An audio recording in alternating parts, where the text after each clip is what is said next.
Wednesday what? Have you ever experienced something in the past that made you mad that years later you're still angry about it? Oh, absolutely. And you have to tell yourself, let it go. People are tired of hearing about it, but you can't let it go. Absolutely. Yep. Well, my husband who did not call in sick a lot, proceeds to call me at work one day and say, hey, it's Friday afternoon. I'm going to take the rest of the day off because I'm not feeling well. Uh-huh.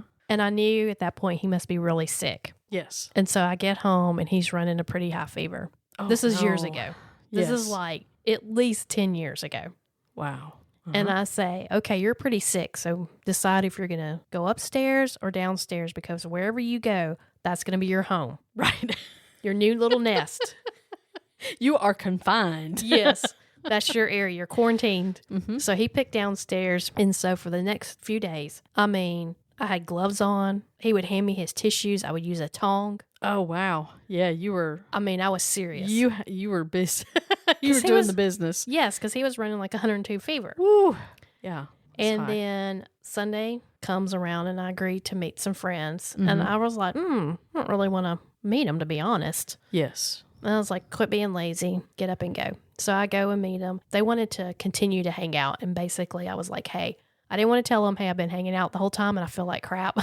Oh, but because I just thought I was tired. But the longer I'm there, I'm like, I really don't feel good. Mm-hmm. And so on my way home, I'd stop at Walgreens, free promo for them. Mm-hmm. And I'm like, I'm going to get a thermometer. Mm-hmm. And so I got one of those that takes the temperature in a really quick time. Mm-hmm. And I had a fever. It was like 100 degrees. Oh, no. So I get home and I tell him, hey, I'm not feeling great, so I'm going to go take a nap. And then I wake up a couple hours later and I have 102 fever. Oh. And we immediately go to like one of those doc and box. Yeah. And they misdiagnosed me. But anyway, we'll let that go. Wah, wah, and so wah. I eventually went to my doctor. This is Sunday. And then Tuesday, I was still running a high fever. Mm-hmm. And when I got back there, my doctor says, I can tell by the way you're dressed, you both had the flu. Really? So I think I was one step up from pajamas, maybe half a click. There's a gauge for that? Apparently so. Why didn't they tell us? I mean, where they keep secrets from us. I could have used this as a kid trying to pretend I was sick, not wanting to go to school. But anyway, so he's like, yeah, I can tell. And so sure enough, and he looked at me, he's like, you sound horrible. I'm going to do a chest x-ray. So needless to say, I had the flu and then I had a touch of pneumonia. So I was really sick. And then I just moved to a new department where I work. And I hated to be that person who just got there. And then all of a sudden I'm calling in sick for like a week. I was out for a week and I was not happy about that. And then, but at some point during that time, I played back in my memory of how I could get exposed. I mean, obviously my husband was sick. And then I realized that Sunday morning when I was meeting my friends, that my toothbrush was already wet. And then it hit me.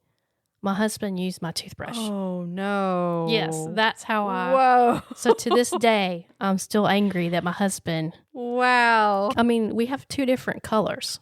Yes. It's like mine's pink and yours is blue. I mean, it's not like I have light blue and you have dark blue and oops, got them confused. Mm-hmm. Two totally separate colors. So still angry about that. Yeah, no doubt. I would be angry. I mean, I was sick. What? Wow. True story.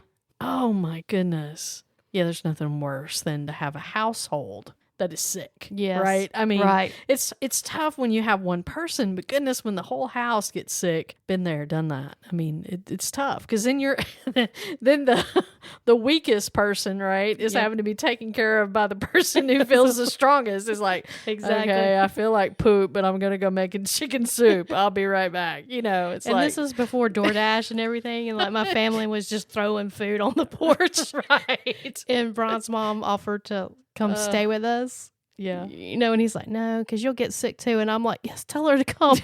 Please. I feel that bad. Like, I think I had the bird flu. Oh, wow. But yes, Brian, this Wednesday What is dedicated to you. Love you. Way to go, Brian. Use your own toothbrush, Brian. I know what he's getting for Christmas. Yeah. You're going to get his toothbrush engraved, right? He's going to have his name on it. It doesn't matter. They don't pay attention.